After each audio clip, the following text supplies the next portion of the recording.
Hi, everyone. Welcome to the discussion panel at the Thailand Music and Arts Symposium 2021, Hybrid World Cultural Reconnections. So this is the first panel discussion that we have set in the symposium, and we have set the discussion because we want to exchange the thoughts between artists and want to get inspired and look from different perspectives in order to push the boundaries of our art worlds further. So today we have 4 amazing artists with us.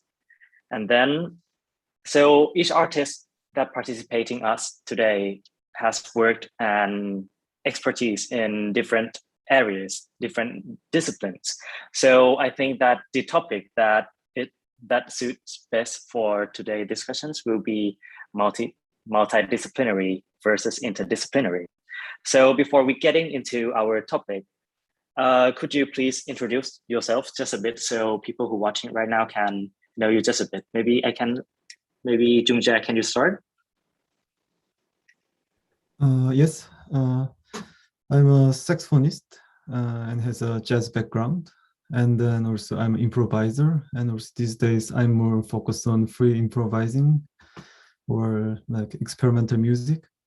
So my main interest is using a different sound and using it like same with other note or chord, like kind of a just new musical element, but make a music like which can like have a storytelling.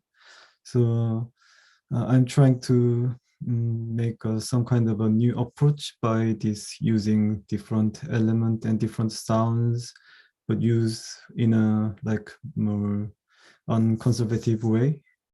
And also I'm participating this symposium with Epsilon Oblivion. There is our project with Hassan. And this one is a collaboration between sound and like animation or visual art.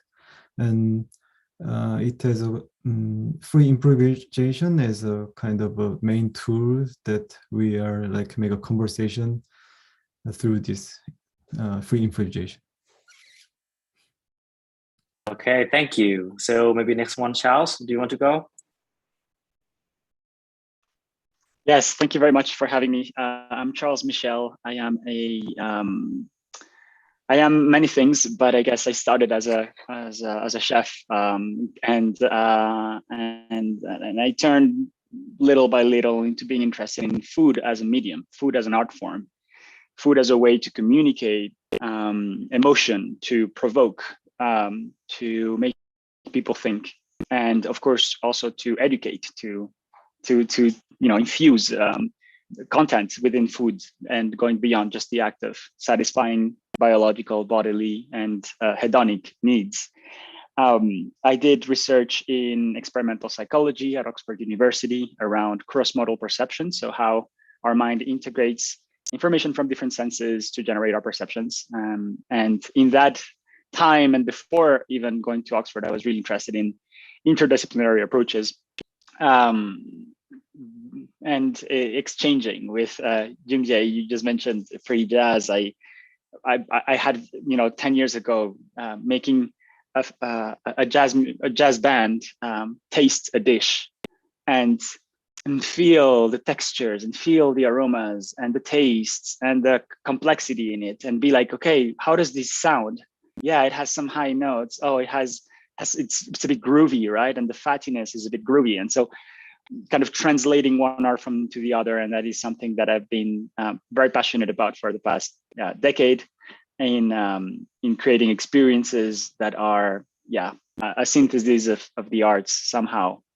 Nowadays I work more as a food educator and food activist, but I'm also very much involved in creating experiences and in different parts of the world, and just using the message of the artist to inspire, hopefully. So that's me in a nutshell. Thank you very much, Charles. Very beautiful. So maybe go to Lu Ting. Hello, thank you for inviting me to this panel, and it's very nice meeting everyone here. My name is Ting, and I am the pianist and director of New Arts Collaboration, which is also will be video premiere and also having a project presentation later in the symposium. For New Arts Collaboration, it's contemporary music and arts project with experimental sound and music with multimedia. As a pianist, I am also an improviser, and I like to play classical music, also new music and contemporary music. And I enjoying working in like with creative approach and working with artists from various fields, and happy to be here. Thank you. Thank you very much. And our last panelist, Hassan.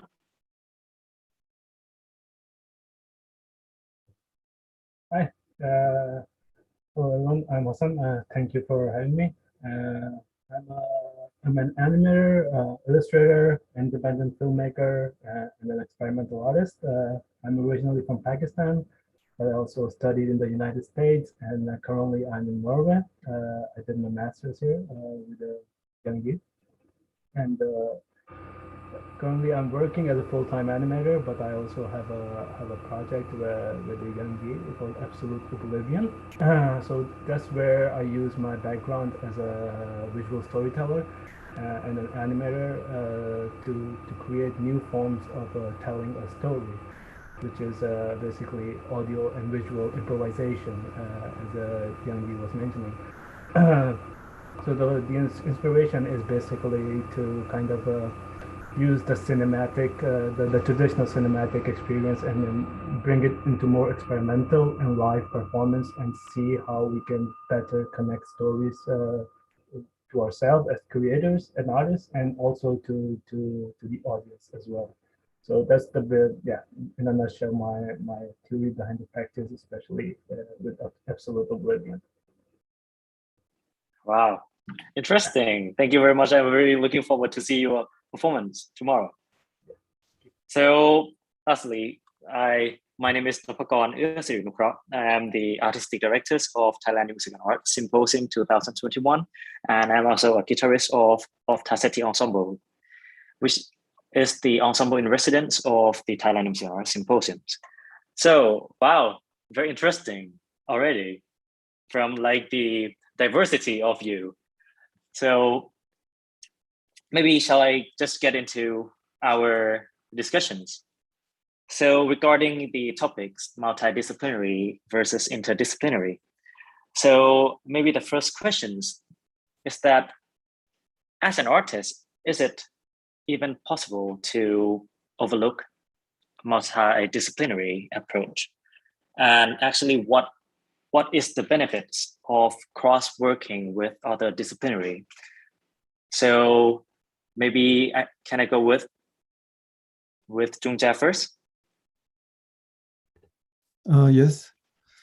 For me, like this kind of a cross-working or like multi-interdisciplinary work is more like I see myself as a musician or instrumentalist, but still I can like learn or like get other approach or idea concept from other field, and I think it can like open the limit or potential me as a musician. And also I think still like music or art or like food or it's based on different senses, but those senses are from our human body, and I think there are common sense that we can like share and exchange and can understand each other. So I think like when we get some new idea from other sense, other like medium, other field, it's still not new, but just has a different idea or a different approach. So I think it can like generate some kind of a new aspect by like incorporation of those different genres, I think. So working with other fields of studies maybe give you kind of the other perspective of looking to things, right? It may also change your perspective on the things that you do. It may influence you as an artist to develop things further, right? Yes, exactly. So what about you, Charles? You said that you want to use food to communicate, to communicate to people. So how about what kind of working that what kind of work with other people that makes you can communicate with people more? Absolutely. Yeah, I find the topic incredibly interesting. I want to talk first on my kind of on how I pushed food, right, in a way where I'm curious about food as having a different power from an artistic and expressive standpoint, but also commentary around the history of and the evolution of art, I think. In my experience, right, like there was a big frustration when I started with my craft because I felt that I was imprisoned in the business model of the restaurant. That the only way to make a living was actually to work in a restaurant, and that only a few people that could pay 200 euros to eat food in a 3 Michelin star restaurant where I was working could enjoy. It wasn't democratic. It came also from monarchy, the food art. As many art forms come from monarchy, come from religion and patrons, and right, it comes from let's say places of privilege. And I wanted to see how that could be more democratic. So lots of things have changed for art, let's say, right? Since Marcel Duchamp or Andy Warhol changed the art world in many ways. How the internet has shifted completely what the music business is. And these technologies, really, this evolution from an anthropological, sociological perspectives gives new wings to the craft. But I still felt that food, and still feel today, is very much kind of held back. And why is food behind other arts, as it is not even considered an art form today from an academic standpoint? It is not considered an art form. It is considered a craft, at best, something that is, artsy, but not art. And so there is, of course, a philosophical debate behind food that is a biological need. And even since Aristotle, he said that the vision and audition were the highest to elevate the spirit, and the other senses were animal senses, primal senses. And yes, they are more ancient senses, right? Touch, smell, and taste probably existed before the refinement of the evolution of eyes and ears as we understand it today for humans. And so if they are more primal senses and they connect us to our animal sense, right? There's already a message in that today, that we are more and more disconnected from nature, more and more disconnected from each other. And food, I see it as the hyper connector, right? The food, it represents the connection to our bodies, and how we feed ourselves is a connection to our health on an individual level. Food is also a place where we meet others, right? It's a social cohesion in a way. It is the health of a community. It is family, right? But it's also the most intimate act that we do on a daily basis to connect with nature. I feel that there's a lot there, right? I think, from this kind of small introduction, you get the sense of how much there is to do with food. And I'm really excited about that.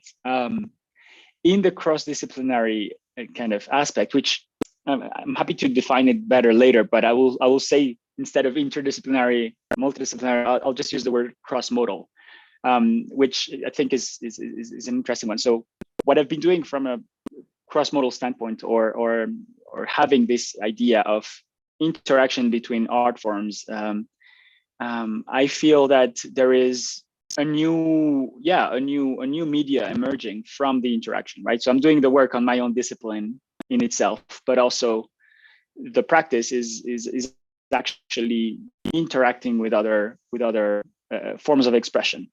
And there's so much that can be translated from one art to the other, right? Franz Liszt translated poems into music, right? He translated parts of his life into music. Well, one thing that we did back in 2015 with my friend Chris Lloyd, a pianist in London, was translating a piece of Franz Liszt into a multisensory performance where food was one of the elements that brought us back to eventually either the raw emotion of like, you know, complexity and you know, a ton of things that one can understand and perceive from the music, from a piece like the Dante Sonata, and we put that in dish, right? We try to bring that complexity and something that could reinforce the message, the original message of the actual, you know, inspiration behind Franz Liszt. And so, and that was within a performance where the poem that inspired Franz Liszt was read, right? So the poem was there, the music was there, and something else was there, the food, to just connect and hopefully create something that was powerful for the audience. And so yeah, I'm gonna stop there. But I guess, you know, there's a move. I mean, the last thing I'll say is that there's, I feel, the natural evolution of art as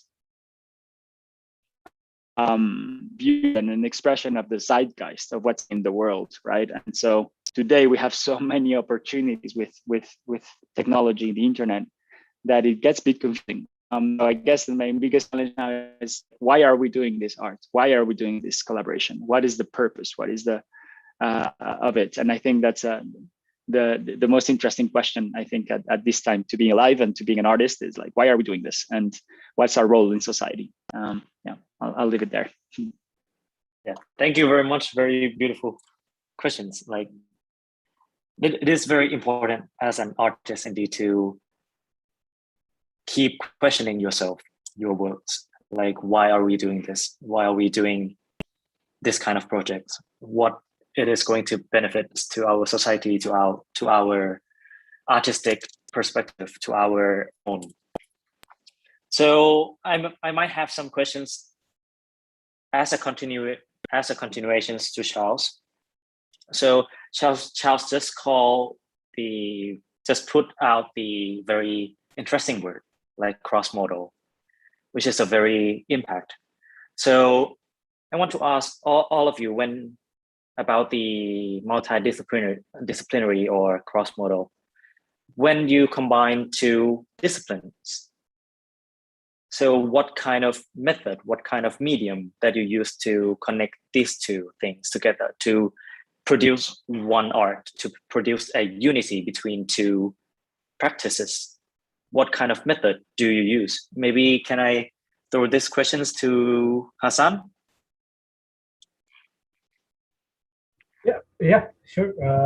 I think it's it depends on what kind of mediums or what kind of artists are involved. But I think I can talk a little bit about our experience with Epsilon Oblivion. I think the commonality we had between music and animation was like in animation you have theater, cinema, and music you have live performances. So I think that's that was the basis that we used. Okay, we can mix those two experiences together. So there will be a projection with animation, which is kind of taken from cinema, and then the act of performing it live, both visuals and audio, which comes from from music, basically. And then of course there's a lot of experimentation involved when there's two mediums that are completely different. So it took, I mean, we're still kind of finding the methods to refine our performances. And it took us a long time to establish a workflow where we can produce something meaningful together. And it comes from a little bit from music performances, a little bit from animation. For me, it was, I think, Yang, you can comment on the music side. For me, it was helpful to watch or to perform with multiple musicians and see how they improvise music between themselves, and just hearing them talk, how they think about music or what they're performing, where the peaks are, the rhythm, the tempo.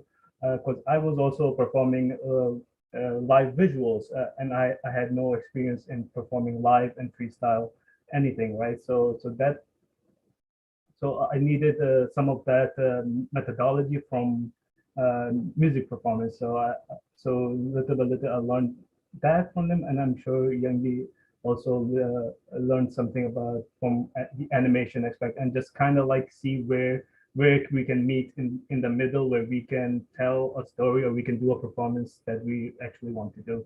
So it's a lot of experimentation, testing, and yeah, going back and forth to find a working model.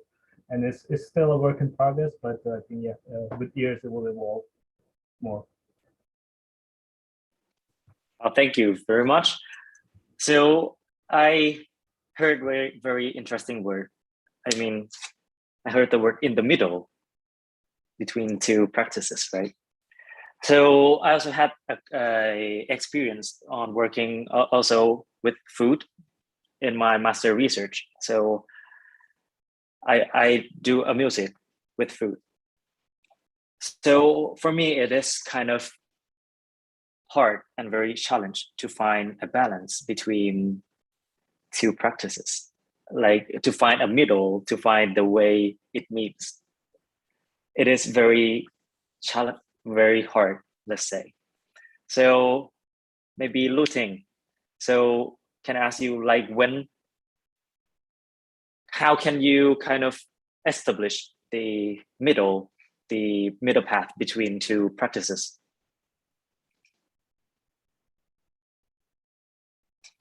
Ting?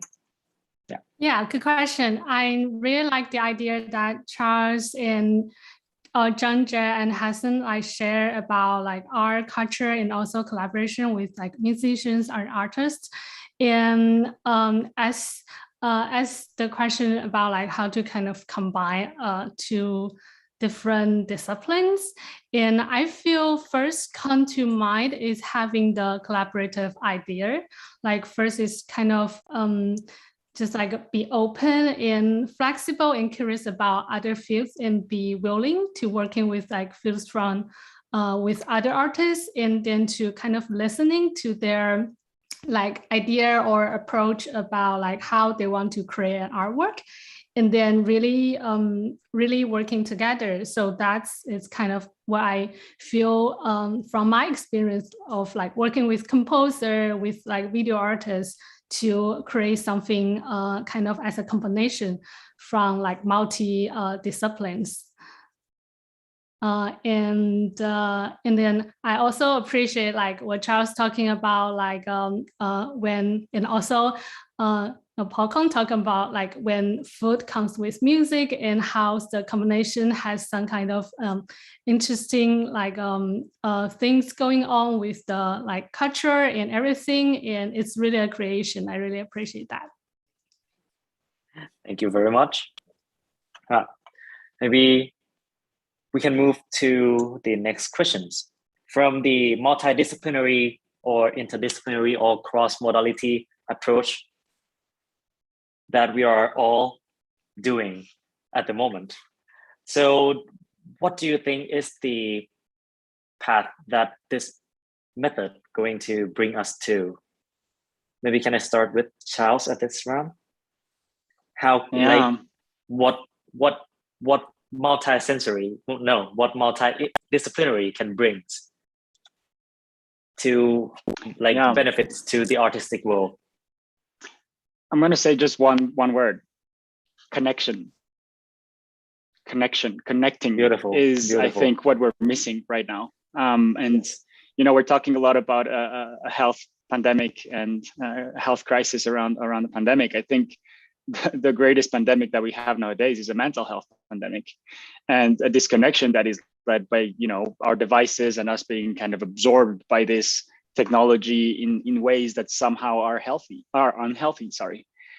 Same with the food system and the way we live in disconnected from nature. And there's of course ways that will change, but really we're living in such an interesting and crucial time in history that my highest hope is that artists will increasingly, especially as we go out of the pandemic, collaborate in ways that create new forms of enjoyment and new forms of provocation that can help us connect. And that for me, that would be the highest aim.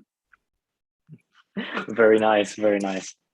So the reason that we working with people is to connect with other human souls, with other society, with other arts movements, with other disciplines.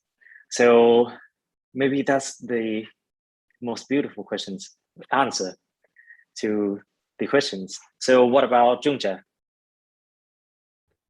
My thought is the same as Charles. So he said connection, and also I would say like conversation or communication. For example, like me and Hassan's work, Epsilon Oblivion. So it is encounter of music and visual art. And so basically like it has a tool, main tool. It has this free improvisation as a main tool.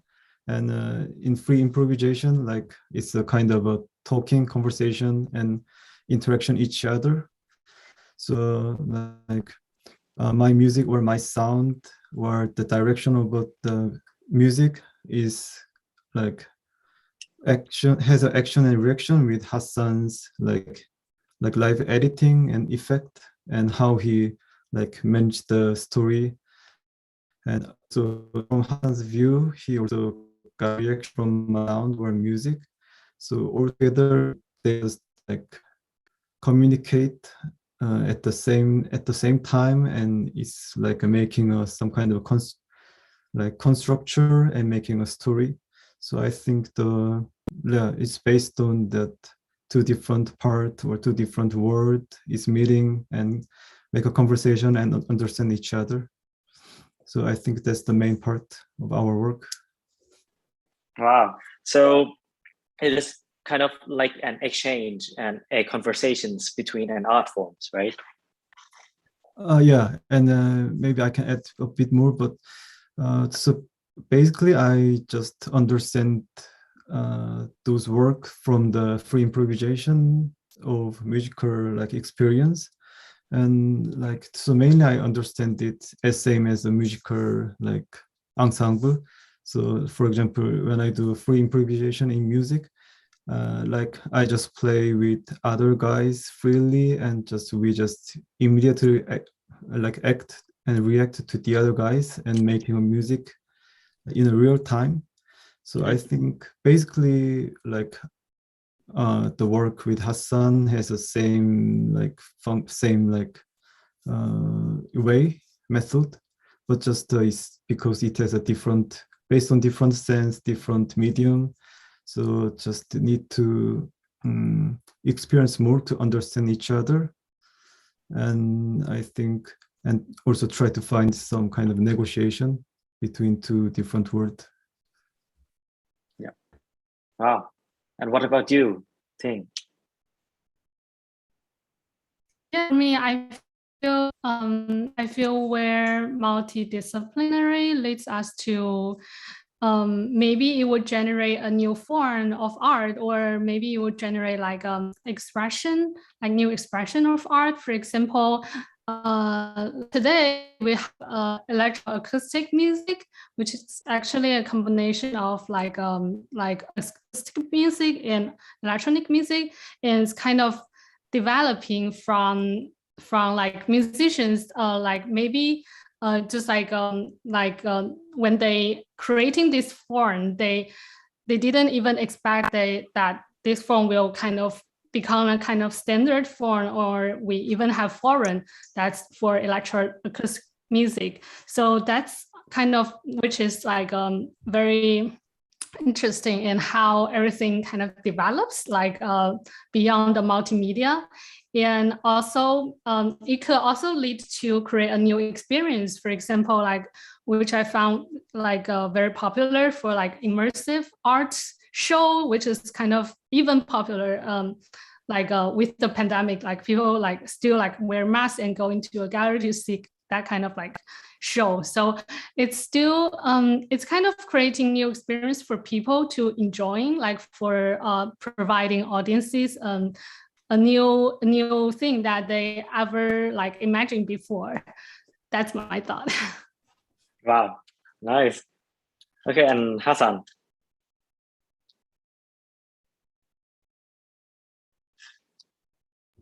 I think, yeah, I agree with both main points that were brought up. Is connection and innovation.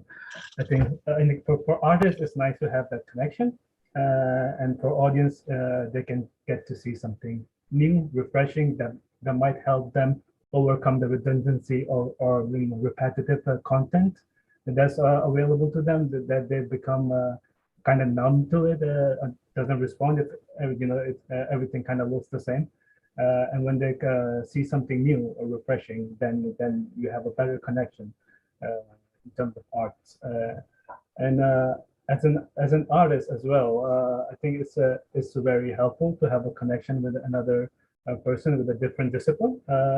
For me personally, it was I kind of needed that connection because I couldn't tell the stories that I wanted to tell just by animation, just by the traditional means of animation and filmmaking. So I needed that connection to kind of complete my work. So that was very helpful. And luckily, I met Yang, who had similar ideas about some philosophies and art, and his music kind of like literally like completed my work in a way. And I wouldn't be able to tell the stories that we wanted to tell without each other, basically. So I think that's the one of the nicest things about multidisciplinary. Wow. Yeah. So it seems like the collaborations becomes the essential things to create your works. So you cannot miss one or another discipline. So it's kind of merged into one thing and tell one stories, right? Yes, in our case, that's very true. I think. Yeah. It won't be complete without. So like if it's missing one part, it won't be able to communicate to people anymore. No, not the same thing. No, absolutely. Yeah. So yeah, would you considering this as a new form of art? Yeah, I think so. It's some of the like there is other people who are doing something similar in that with animation and music and live performance. But I think that our approach is unique in its own way, because it's not just animation with the music, but it's also freestyle, and it's live performance. It's a live music, live freestyle music, and live freestyle visuals. So it cannot be repeated again. So every performance is unique. I think that's what I think unique about our group is every time you get a new performance, you get a new story, you get a new reaction from the audience. So I think that's I would say it is definitely developing into a new form of art. Wow, nice. So you kind of take the mixture between music and visual into another level, like get it some like improvisation stuff into it, communication between two practices. Wow, very great. So I also have some questions for Charles. So you did mention about the word cross-modality, cross-modal. Could you explain a bit in case anyone in the audience or in this panel have never experienced never like heard about the cross-modal before? Sure. So it's a word that emerged somewhere, like a few decades ago in academic research, in perception research or psychological research, trying to define how perception works in a multisensory way, how my opinion of the quality of whatever object, right? Like the quality of my chocolate here that I'm drinking is not only based on the physical chemical properties of the drink, but rather than the touch that I feel and the weight that I feel in the cup, the comfort of the chair where I'm sitting, the temperature in the room, the light levels in the room, everything will affect my opinion, my perception of this, right? And so perception or reality is multisensory by nature. And what cross-modal research does is trying to see how the senses combine and interact to generate our perceptions. And so a few years ago, I was doing research at the Cross-Modal Laboratory at Oxford, and with Professor Charles Spence, and it was really interesting how from this lab that was producing this sensory research, one of the only labs looking at taste, touch, olfaction, but also visual and audition, like all the senses were studied in the lab. A lot of artists, a lot of people in the industry also would come to the lab to be like, what's the latest thing? What's the most interesting thing? And I was there for several years, and Professor Spence often connected me like, hey, we have a chef in residence. People were like, what? You have a chef in residence? And the first thing was like meeting people from different disciplines. And I realized that there was a lot of overlap in what we wanted to create, and that there was a lot of opportunity for collaboration. One of these encounters was actually with a pianist, Chris Lloyd, with whom we started talking about cross-modal, as in not only how the senses combine, but also seeing disciplines as artistic modalities. And so cross-modality being a way of integrating, or a practice of integrating, different art forms and different crafts that each operate expertise in different senses, right? You could see it like that. A visual artist is an expert in stimulating the eye, right? A musician is an expert in stimulating the ear, right? When those two meet, well, there's an intersection. That is a new thing, as you were just speaking, Hassan. And so, you mentioned earlier, like the question around how do we express this cross modality, or this what we started at that time calling cross modalism as a movement. Well, it is that performance is where it happens, right? It's like, okay, let's try, let's hear, let's have our individual arts go through the mental model of another artist and see what happens, right? And that is, of course, like years of experience. And so you make, as I said earlier, like one of my first cross-modal experiments was having a dining room with 100 people and having a free jazz band. And every single time that a dish was going out, before it went out, we gave the food to the musicians, and they played what that music made them feel, what that food made them feel. And when they were playing, people were eating the inspiration behind the play. So there was congruence. There was probably an additivity of like, if there was a very nice texture here, an aroma, it would have added with the sound that was congruent. It was supporting the sensation, pushing the sensation up in the hedonic terms. And people were really having a great time. So I think that that's kind of really an interesting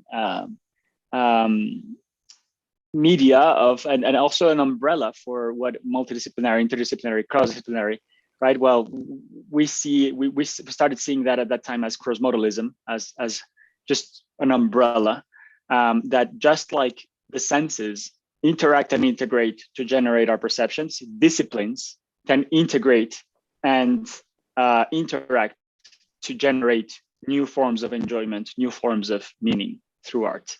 Right? So there's a parallel between the human body and our human senses and the multidisciplinary nature, multisensory nature of our perception, and maybe the natural aspect of breaking the divisions between disciplines and seeing what emerges there in a way.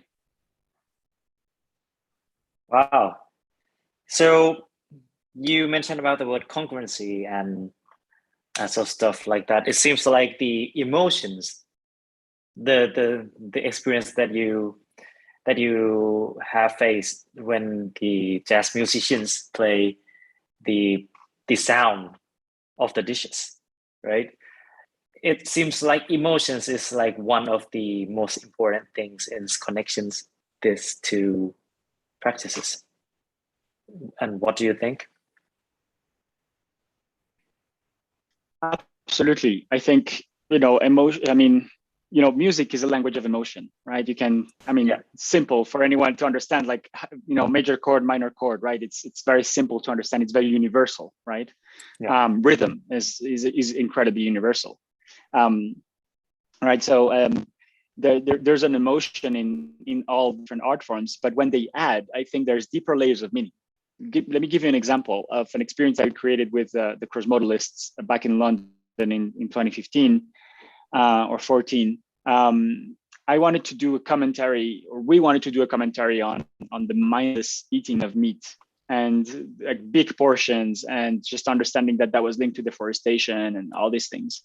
And so we created, like, from that commentary on society and how people mindlessly eat an animal, we wanted people to really feel the emotion of eating an animal. And so there was a performance where I got a piece of raw meat, raw flesh, and I had a table, right? And just next to it was my friend Chris Lloyd with the piano. And we had also dancers that were helping us with the service. And we had, the audience sitting around this performance center of a kitchen, basically, and a piano. And dancers were, of course, like the movements and the congruency and the gesture and the elegance of the gesture. And Chris played a requiem by Maurice Ravel, Le Gibet, which is very deep. It's basically the story of the Le Gibet is basically someone in the village getting their head cut off, right? So a death. And so it's very potent in emotion already. And so as he starts playing, I unwrap a piece of beef, very like to the music, like, with the same rhythm of like that bell that sounds in the back, right? And that was almost like tuning my body to that movement and cutting thin slices of meat with that, and taking the flesh, very, very raw and kind of visceral almost, and dipping it in a delicious umami sauce made of very fine olive oil and soy sauce and spices and herbs, right? Very beautiful kind of seasoning. So on a culinary standpoint, it was like a carpaccio, right? But I would take that, and the dripping of the sauce felt like almost blood dripping, right? And then we would hang it in these props that we made out of wood that looked like the place where you get hanged, right? And there was a little hook, and we would put the meat there. And then the waiters, dancers would bring that and put it in front of people and invite them to eat. And so as the requiem was playing, you had the decision of whether you wanted to eat that animal that was dripping something like looked like blood, very strong, very powerful. And then you eat it. And so like the sensation of flavor going, like bringing it all up, it was some people were brought to the point of tears. And we had a friend that was vegan that was in the room, and we didn't know. And he ate it, and he told us after, it was so meaningful. I haven't eaten meat in 10 years. And this was so meaningful that I ate it. And I'm so grateful for it. And I know why I don't eat meat, right? And some people who ate meat, like, every day, they were unable to eat the meat. It was just too much. It was too strong, right? And that was just one of the 5 acts of a dinner, where each piece of music was connected. And there were a variety of emotions, like other songs of Ravel that we played that night were very light and, very beautiful, and the water, and just like very fresh. But this was like the main piece of this performance in 5 acts was very strong. So just to give you kind of an example of how these two disciplines can discuss and be additive, a bit like if you play sweet music, it's going to make your food taste sweeter. That is a paper. There's evidence showing that. Mm-hmm. When we hear something that we associate as sweet, it increases our perception of sweetness in the tongue. In the same way, right? Here we can just add on emotions and make things more potent. Mm-hmm. Yeah, it's like the connections between two art form, two practices can be strengthened through emotions and also other subcontext thing about the context of the piece, and also about the subcontext of the piece, of the connections. So for Hassan, do you also feel that way? Yeah, I think I agree. Yeah, I think emotions are are one of the key factors of connection, especially between two collaborators or artists. For me, like personally, like I said before, like my work would be incomplete without without the music or the performance by JJ. But before we started Absolute Oblivion, I had difficulty visualizing what I wanted to create. And only thing that helped was music, because that brought up all the emotions that I needed to tell a story. So I think that's that's what pretty much connected me to Young's music. Was his music spoke to me and helped me tell the story. So it evokes emotions that can help me articulate or visualize what I want to say. So I think emotion is a key factor in our collaboration, at least, and it helps me visualize or perform the visuals, and I think it also probably goes to the audience as well. It creates a more emotive art form rather than a plot or a straightforward traditional storytelling where everything is told to you. Here in our performances, I feel like it's more about raw emotions, and I think that's also true with freestyle performances in general. It's about bringing out raw emotions without planning or composing. And I think that's in our work, it's pretty true about that. It's emotion is at the core of it, both input and output. Yeah. Yeah. Wow, very nice. So I also have other questions that I want to ask all of you. Since like these 2 years that we are facing the pandemics and stuff, we kind of force ourselves into the world of media, talking through the screen like we are doing right now. So we communicate through internet, through virtual world, right? So it is kind of unavoidable to involve yourself in there in some of the way, and also involve your artistic product in there in some way or another.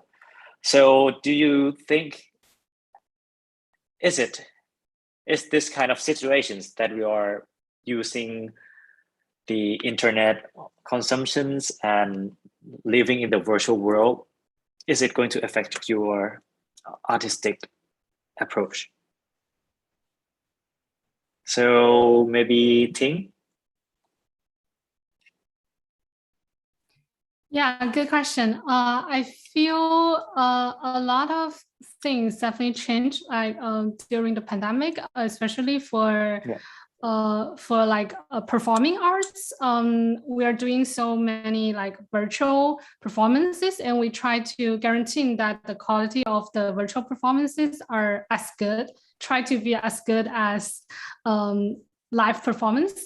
And in terms of technology, for example, before the pandemic, we still thinking to have a better technology to help us to enhance audiences experience. For example, in terms of sound, we always try to engineers always try to improve better equipments, and then we have kind of surround sound or spatial sound. We have various speakers, and they all demand technology.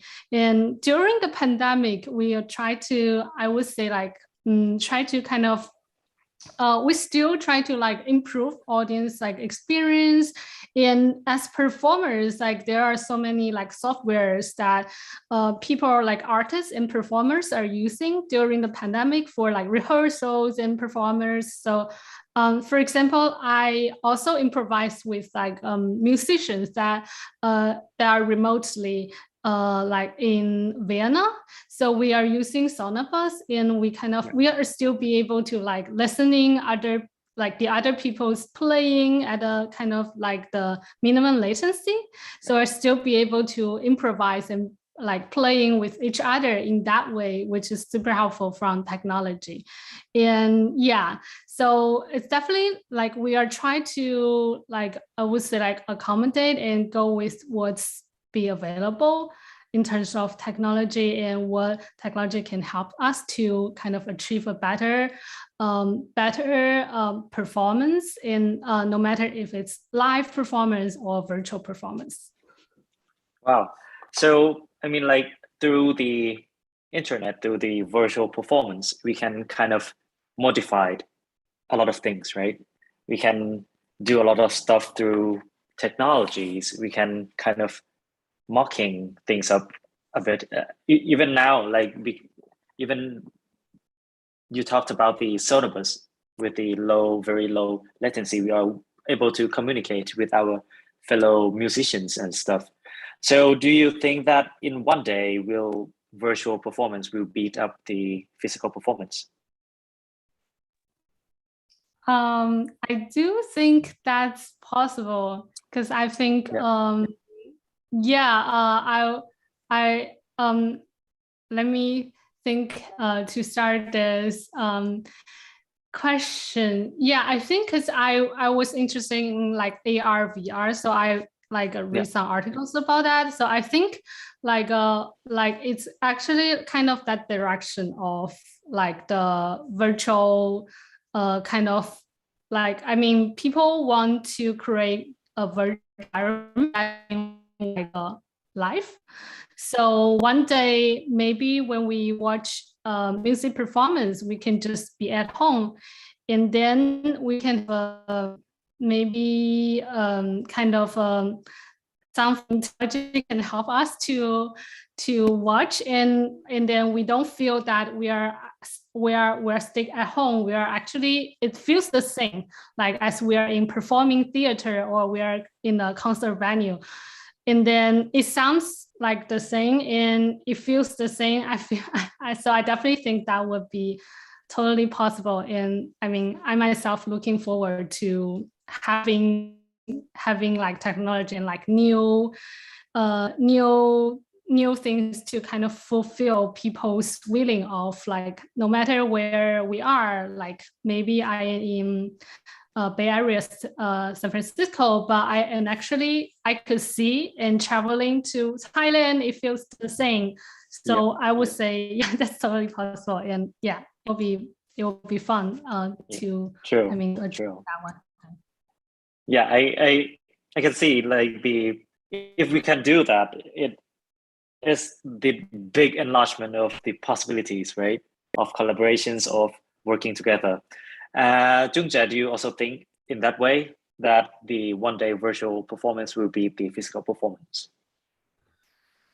Maybe I can talk about some other perspective that I think this kind of a virtual like experience or online platform format can really destroy that traditional or conservative like format. And I think these days it really goes to a certain direction that performer and audience, at the boundary between performer and audience is like getting weak and weak. So I think the world is changing more like everyone can perform and everyone also can participate as a like audience, but also it really feels like there is no clear boundary between professional and amateur. So I think, it's like everyone is like provide art or music. Also at the same time, everyone is like consume it. Yeah. So you said that like the easier we can access to content, to performance, to anything, it can kind of destroy the hierarchy of the amateurs and the professionals, and also the connections between performers and audience, right? Yes, right. And also at the same time, like still I'm not sure, but maybe it will make a big gap between some kind of a very popular like genre or popular field and like very minor independent field. So yeah, I think maybe I don't know if it will be positive or negative. Yeah. Wow. Very interesting. And also, I also interest in Charles, because like I can imagine playing music through virtual media, virtual world, and how can you communicate through food through virtual media? Yeah. Well, I think you can't, and there's a beauty to that. I mean, of course, right now, I mean, been talking with different researchers who have been to do digital taste and olfactory kind of messaging through and it's interesting. But if that were possible, it would be in the Matrix, full on, like the Matrix, like the movie, just like getting nutrients here and getting electric pulses to our brain that tells us that this is a big steak, but just getting the protein, right, and the fats. But that for me is a dystopia.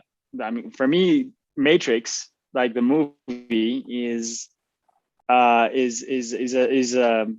worst case scenario that can happen to humankind.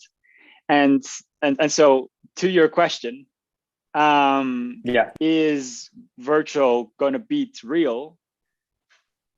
I agree with Ting that it can. It is possible that for certain art forms, like you may be able to have 1,000 performers perfectly aligned in different parts of the world with 5G, all these things, and you can have something that you've never seen before. And that is fun. But isn't it fun also to just have 20 musicians and go for a drink afterwards and go to a bar and get a hug and maybe find a partner and, and just connect to people as we have been doing for millennia, if not hundreds of thousands of years around a bonfire, right? There's something so primal about what it means to be human. And there's a danger I see in the virtual performance is that as technology gets better and better, and we move from being here, right, like on a little screen, to being here everywhere with the headset, right, that we will lose a sense of where we are. We will lose a sense of place. If humans spend 12 hours a day connected to their headsets, which is already kind of real. I mean, most of us spend hours a day looking at a screen. When this becomes integrated into our bodies, then it will be so convincing to our senses, and I have no doubt that it will get better and better, but it might disconnect it from place. And that is the danger of the Matrix, right? If we are disconnected from place, if we're disconnected to the fact that we are surrounded with people, that there's an ecosystem, a natural ecosystem that is feeding us, that there is, the air that we breathe is actually, we breathe in the air that a tree breathes out. And there's a truth to that, and there's a beauty to that. Because it's very nice to put on a mask and smell like and smell like air in a can, and or filtered air, filtered so you can stay healthy. But there's nothing better than walking in a city or in a natural place where the air is clean, right? And so, because that's our health, and it's not only the physical health, but also as I celebrate like the idea that we're advancing technologically, I think there needs to be a very strong ethical component into how do we do this? How do we educate about this? How do we, figure out the ethics around how these technologies are going to push certain ingredients and marketing to us as the meta, and metaverse is happening. It's already there. I mean, the metaverse already exists. We are in it right now. We are discussing and having a conversation in the metaverse. This is going to expand and be much more exciting, and that is exciting, yes. And it will serve for people, for example, to travel without the carbon footprint and feel like they visited and learned something. But at the same time, I don't think that nothing ever can be this virtual reality, this virtuality of what we have around us. Nothing will ever beat the truth of that, because there's something about illusion that is created within the virtual world that is exciting, but at the same time I feel a bit dangerous if we disconnect from nature and all the topics, right, like sixth mass extinction, climate change, et cetera, et cetera. So yeah, that's my thought on that. Well, like And like if we see from the development of the technologies these days going advanced so fast, right? It's kind of manipulated itself into our body, our daily life. Almost everyone. So do you think is there a way to stay very nature? Like, is there a way like to escape from this development?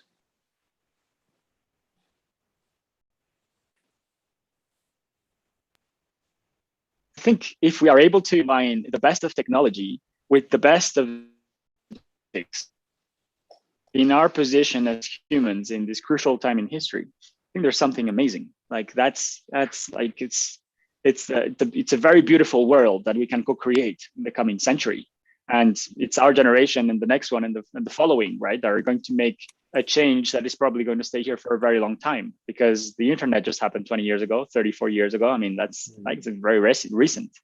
And so so the way we create today is very important for that future. And I think it's important not to lose focus that we are part of a living ecosystem that's called the Earth. And if we forget that, then we create kind of an illusion that, you know, that there's a certain advancement for humankind, but we're actually being increasingly disconnected, and we're going to end up in the matrix, like literally lying down, connected our senses to all the beauty, to all the things, getting all the nutrients through a perfusion. And then what? It's, I mean, maybe humanity, some humans will want to evolve that way. I prefer my kids not to do that, and eventually, you know, have a garden in the backyard, or even in the city, and having a garden where they can get their nutrients, clean nutrients, and breathe clean air, and also all the art and all the things of the metaverse, but also the excitement and the beauty of a quartet in a small room, you know, that smells of wine and beer, and that smells of tobacco. And, you know, there's something nice about that as well. And it's a bit nostalgic of the past, but I do think that there's something really beautiful about the in-person. And I think that's, you know, that's the real. Yeah. I don't think we'll ever be able to make babies on the metaverse, right? That's, there's still going to be a real there that is interesting, that is, you know, natural. Yeah, true. Yeah. So what do you think about that, Hassan? Yeah, I agree. It's there are some risks and scary things about the development of technology overall as a human society. But I think, yeah, it goes with anything that's created for our good. It gets expanded into something that's harmful for us, like it happened with industrialization and many other innovations. But I think, yeah, as long as we can use it for things like this discussion, right? It wouldn't have been possible if it wasn't for you know, internet. In times like these, in Corona, you know, where we cannot travel and we cannot be close to another, then it's very helpful. And if it can be used to that extent, when we're using it just for the things that we need it for, then it's okay. But yeah, but of course that's you know, that's not something that can be controlled. It's something that we can be mindful of, at least. And in terms of artistically, though, it does take away something. It's nice that we can still do this performance, be thankful to this technology, but I don't think it can, like, at least from what we have now in terms of technology, can replace what you can do live in front of, even in a small room for 10 people. You cannot recreate that. It's the live connection you have when everybody's present in the same room, and the music is being performed at the same time, and the visuals are being performed at the same time, and you experience everything in the same vicinity, basically. And I think that creates a very unique connection. And that's one of the reasons that we started with the live performances, was to move away from traditional forms of storytelling, where you just staring at the screen. Even if you're in a theater, you're just looking at a screen. So I think that was one of the ideas, was to bring people closer together and to have a better connection. And we're kind of losing that when it's digital a little bit, but it's still better than nothing. So still there's benefits.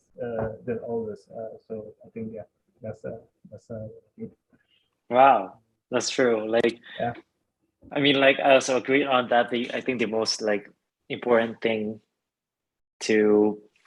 for us as an artist and also for our audience is to be able to co-present in the same place and share the same experience in the same time, in the specific place, in the actual moment, be in the moment together, to create something, to feel something together, to give and to take something.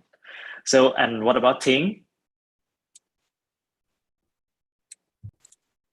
Yeah, I think I agree what Hassan talks about, and also Charles talk about like the traditional way, like I mean, like less internet or less technology is definitely something we still want to pursue, like for example gardening, or for example gathering in a small room to listen to the music, to watch the live performance just in front of with people around. And it's also like a social occasion instead of just like let's say like message through social media or something. It's something that's really really beautiful and really lively, that let's say like talking with people just like there, or also like going to like eat something, or after a concert it's like people, or like with families or with like friends, so on. And it's something that we still want to keep. And definitely I also agree with Nopalcon, like technology helps us to kind of getting through the pandemic, especially for musicians. We still want to perform. So instead of doing the like live performance during the time, we still can do virtual performance instead, on platforms using internet. So it's kind of a compensation in that way. Wow.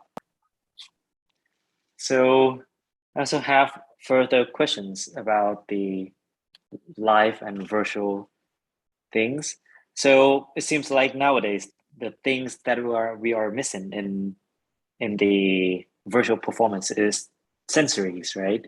But even if we can manipulate, like we can create, recreate, stimulate all human sensories in the virtual world. Do you think is it going to be the same? I mean, feeling, like the experience, is it going to be the same? Maybe Charles, you want to answer on that? No. I would say Why? no. I don't. Yeah, for sure. I mean, as much as I believe in the ways in which the answer can be yes, and I'm excited about the possibilities. I think technology is something that we need to be wise at using, and wisdom comes with practice and age. And I think the dangers right now are much more present than the benefits, I would say.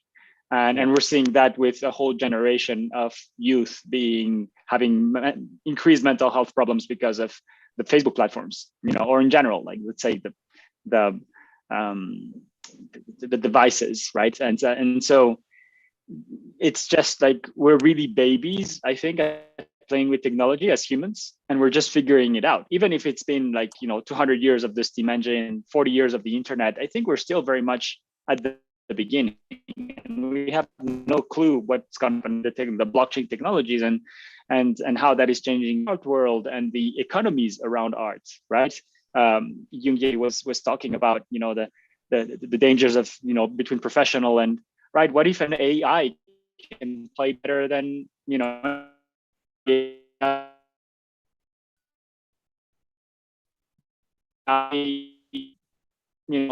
valid from main free jazz and making mistakes eventually, right? I think there's more beauty in the performance with a mistake, a human mistake, rather than the perfect performance from a machine. So I think that is where I think the biggest ethical questions of our time lie. And I want to believe that, at least for my craft food, there won't be ever a better thing than sitting in front of a master. And I think it applies to all the arts. Sitting in front of a master that has decades of experience, that has a fresh, beautiful product from the earth, and that is preparing it and interpreting it for you, right? I see cooks as interprets of nature in that sense, and interpreting it for you and giving it to you, to your hand, and you're receiving it. It's an act of love, an act of connection, pure connection, human connection, natural connection, and connection to yourself. And I feel that there's so much beauty there that I don't necessarily want anything in technology replacing that, because it doesn't need to, because it's the act of the mother feeding her baby, you know. It's a very natural act. It's an act that we all come from, that act, the reality. So yeah, I say a hard no, but of course I'm saying a yes as well to technology, and to letting ourselves be surprised into how that is going to make our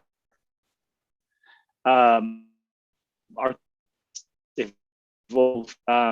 At the same time, I do like, I mean, I guess food in a way like is already happening, that we have delivery at home, a virtual experience, right? It just gets to order. It didn't happen. That was accelerated through the pandemic. Delicious. Some of the textures are not the same. It's not a human to you. So as much as that needs to play a very important role, and it has a beauty, I do think that high art will increasingly become high art, as much as there is a democratization that can happen through technology and the internet. And I think those things can live together very well. Wow, very nice.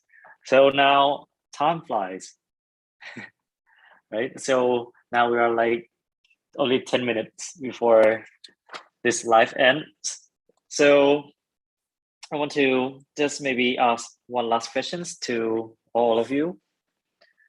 So if we're talking about the internet, virtual reality, and in combination with our work, with our artistic product.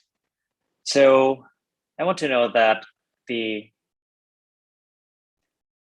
maybe not for Charles, because the taste cannot transfer through the internet yet, but is it possible to kind of enhance people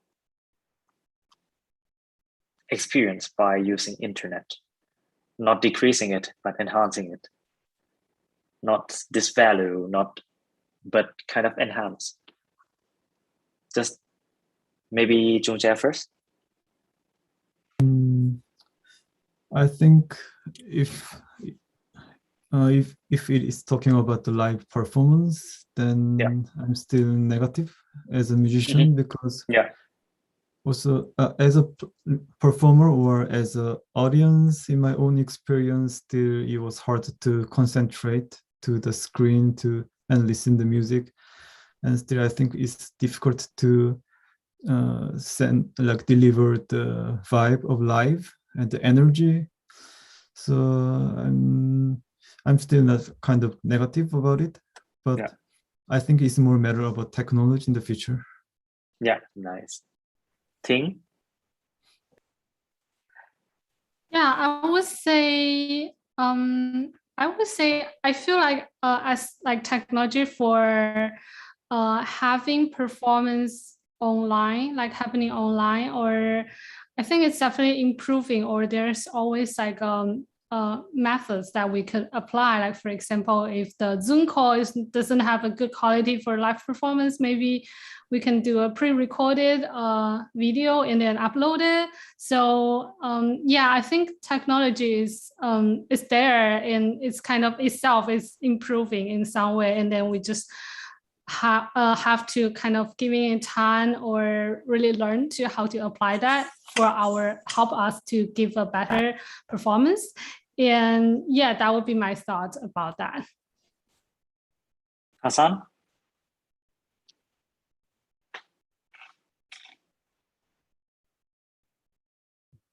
Yeah, I think think it's I've never been able to find a way where art has been enhanced online. But one good thing about having online platforms is accessibility.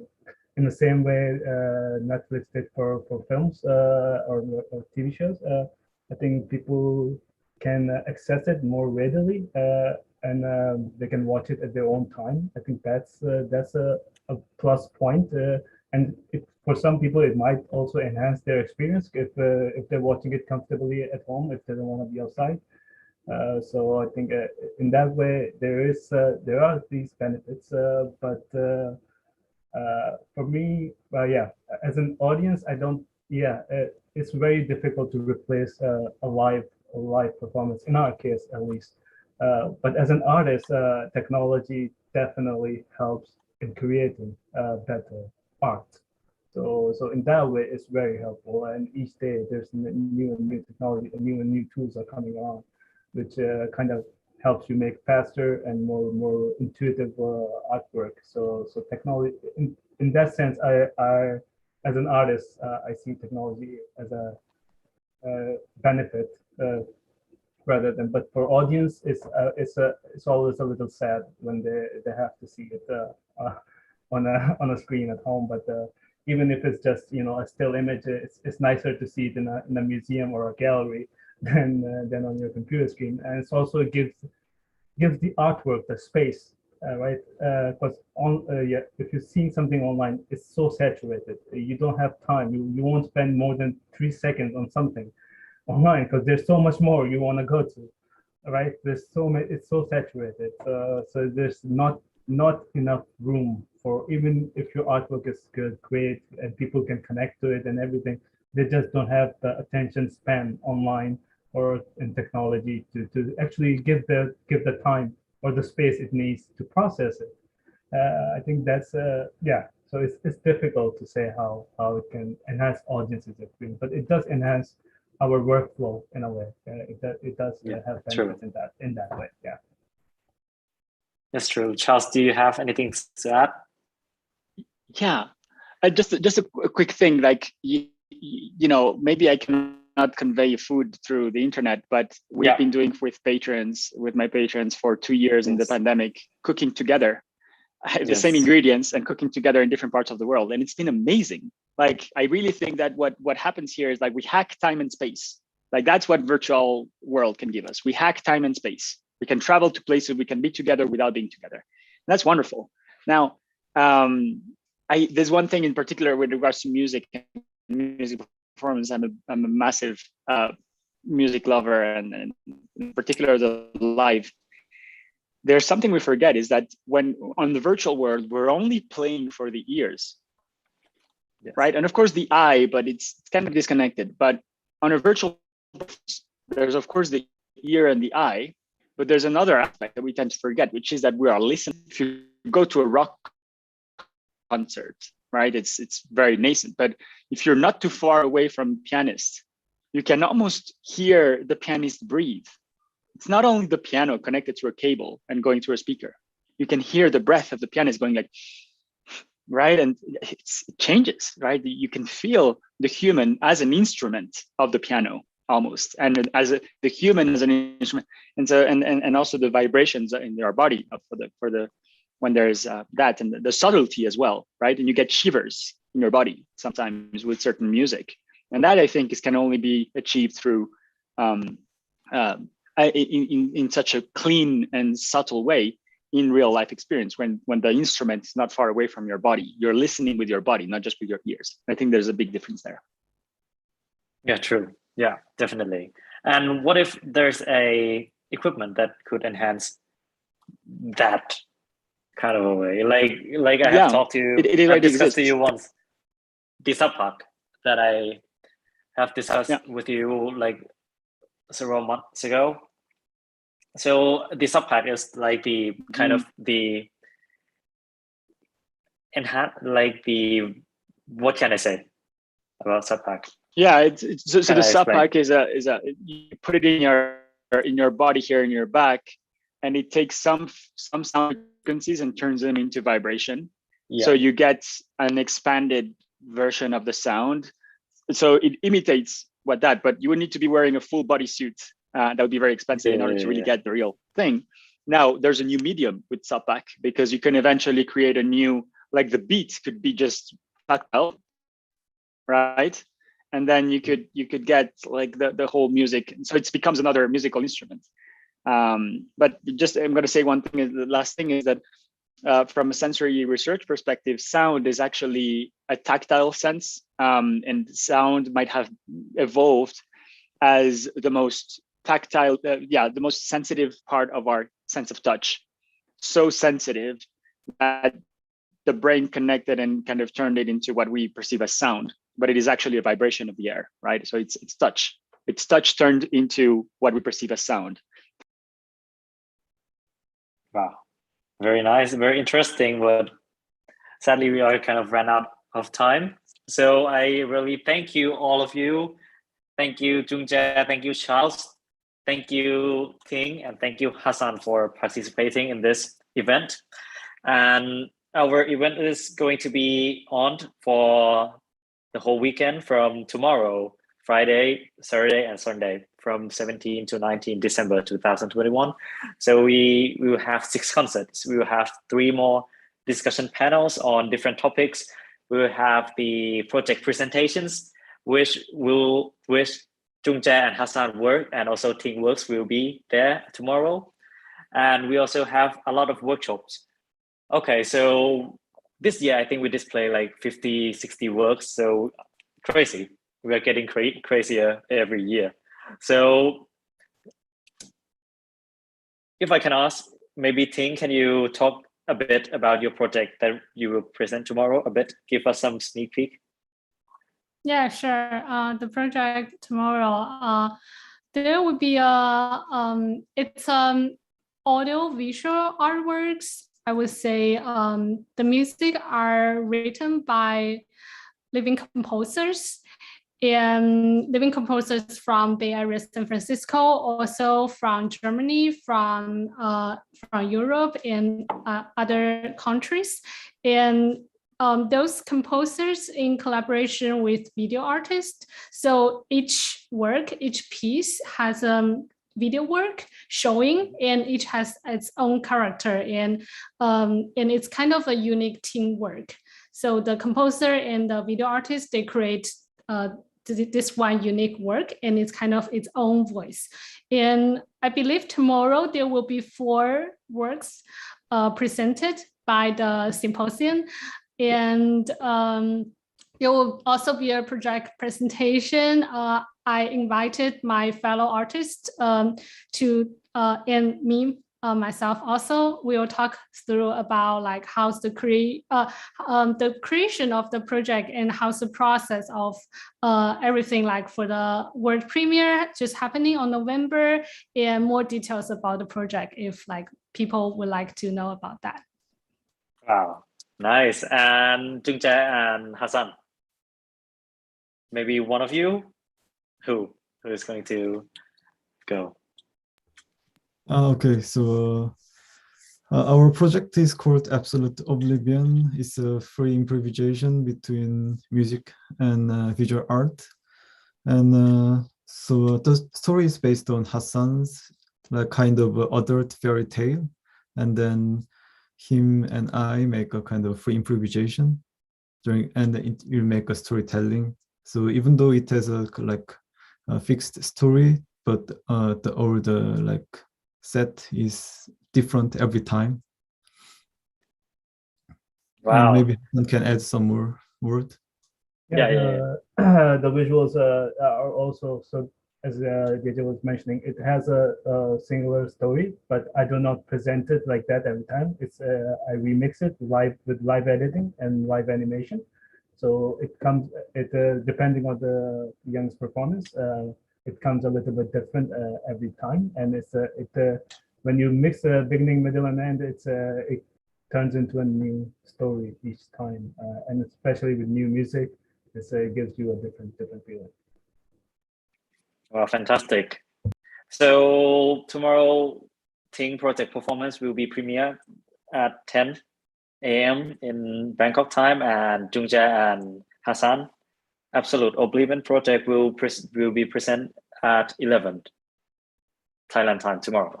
So for everyone, I really appreciate your contributions to this symposium, and actually I'm really looking forward to meeting you all in person, in physical, so we can have a hug after we finish our work someday. So also, Charles, I would like to welcome you in Thailand. As I always talking about, like I would love you to visit Thailand some days. I really wish that to happen. So thank you very much for participating, and thank you. Thank you very much. Thank you all very much. Thank you. Thank you very much. Thank you. Thank you. Bye.